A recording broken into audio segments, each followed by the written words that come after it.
Traders, welcome back to our price action trading lesson. We're looking at S&P 500 and futures, and we're going to use price action rules to help us navigate the market. As a price action trader, the very first thing I need to do is identify the overall structure so I understand where the market is heading. And I can see that the overall bias is pretty much neutral. To the left, during overnight session, I can see some bearish structure, but everything played out. I have two downtrends, short-term ones, that both have a break push to new extreme.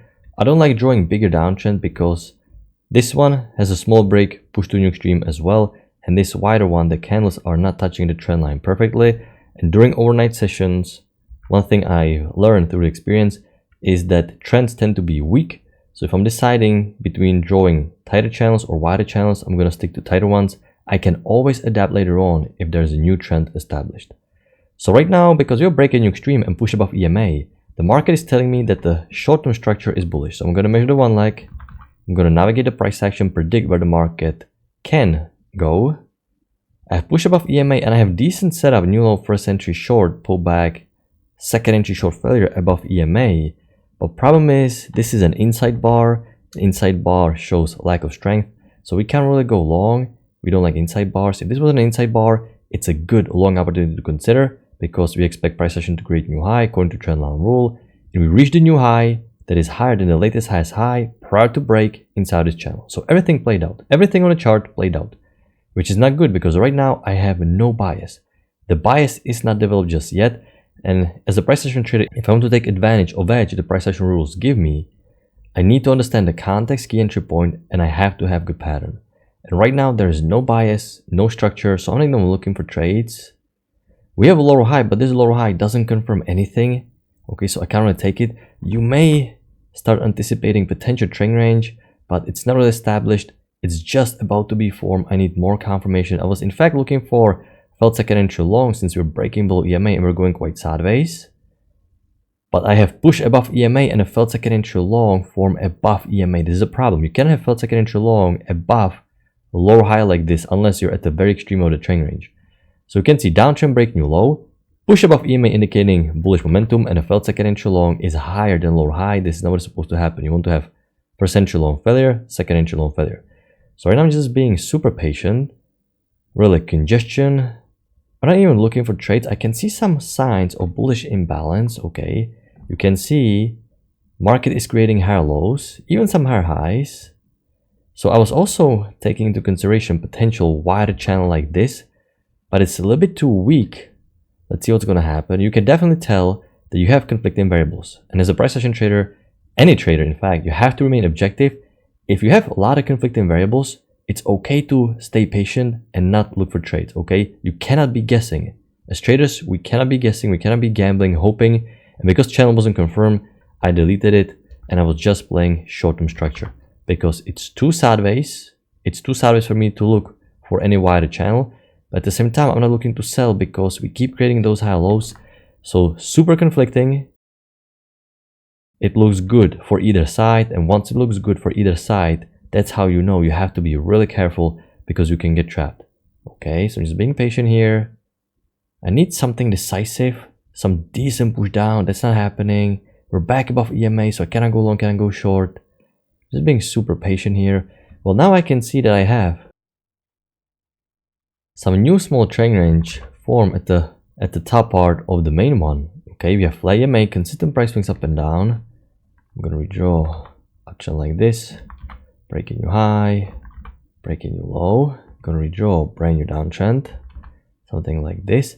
And this is interesting setup. This is new high, first entry long, second entry long. So this is third entry long, but this first entry long is so hidden. You can basically view it as a second entry long. Okay, you're buying the double bottom. I'm going to mark it as a second entry long. This is actually a decent setup because you can see you have higher lows, which is bullish imbalance.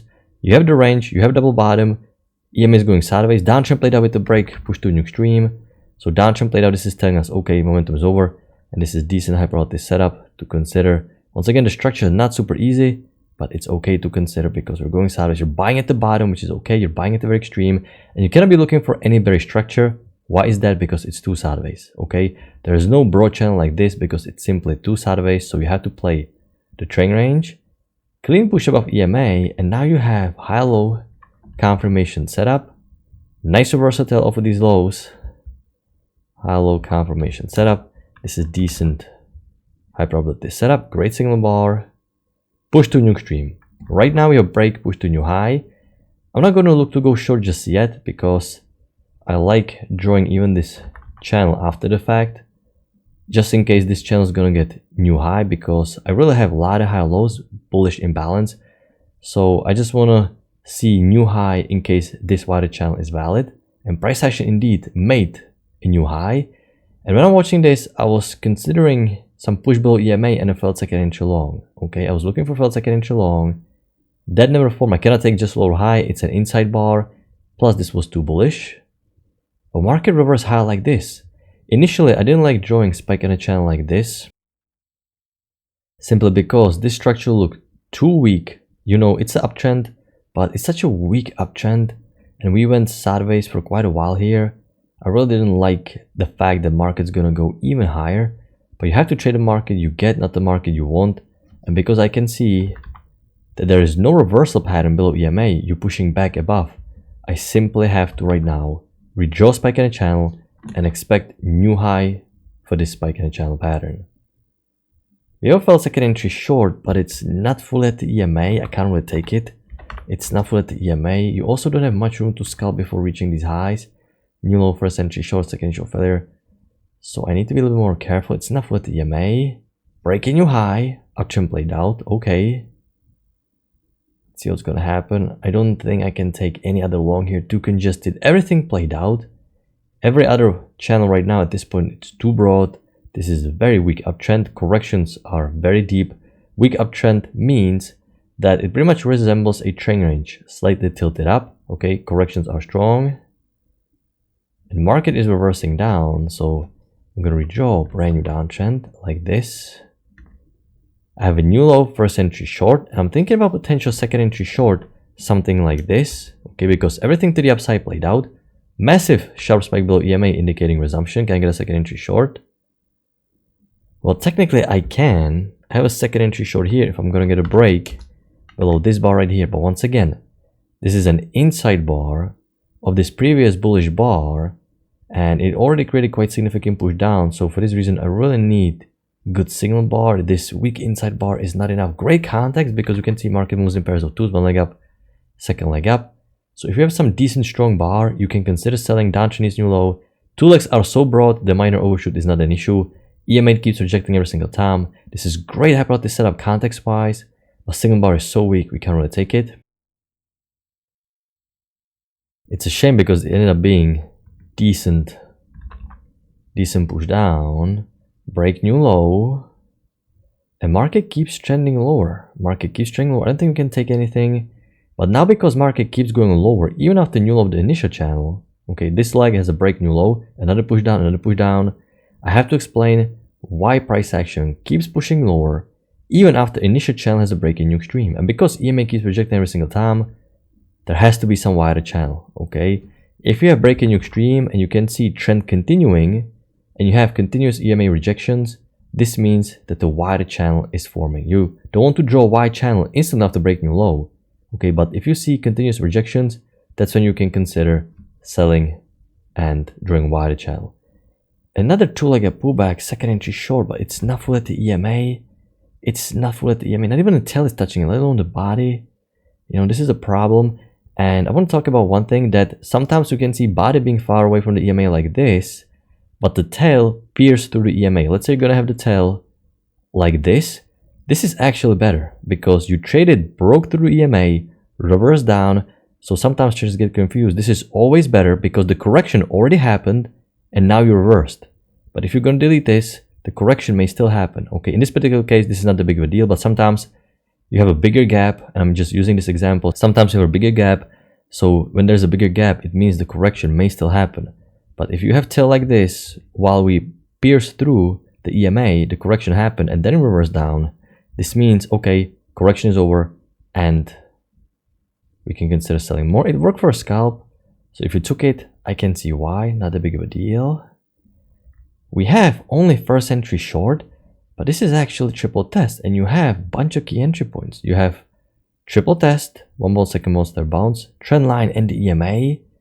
you know, first entry can be considered if you have triple test. So it's a decent setup, a little bit more advanced. You really feel safer if you get the second entry short.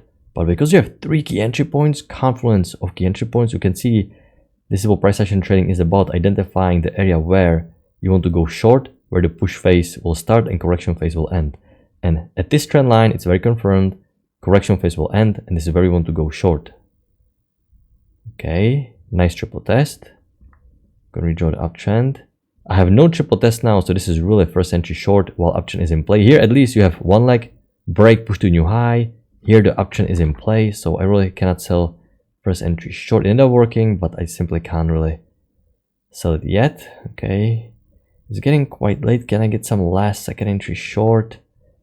Well, I have second entry short, but it triggered below bullish bar, and by the time I get a bull bar, you're selling at the bottom of the move. You always prefer to sell with some room to the latest swing low, because this shows that you're catching the start of the push phase.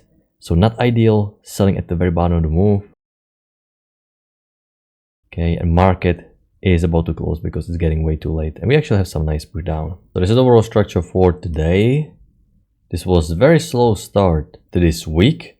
We had super weak structure. I don't like trading a structure like this because it's too conflicting. Okay, and you really need to remember that as a trader, you cannot be rushing, you cannot be guessing. Every single time you find yourself guessing and you're gambling, that's not how you want to trade. You want to have edge on your side, you want to have odds on your side, and you really want to make case only for one side there to be.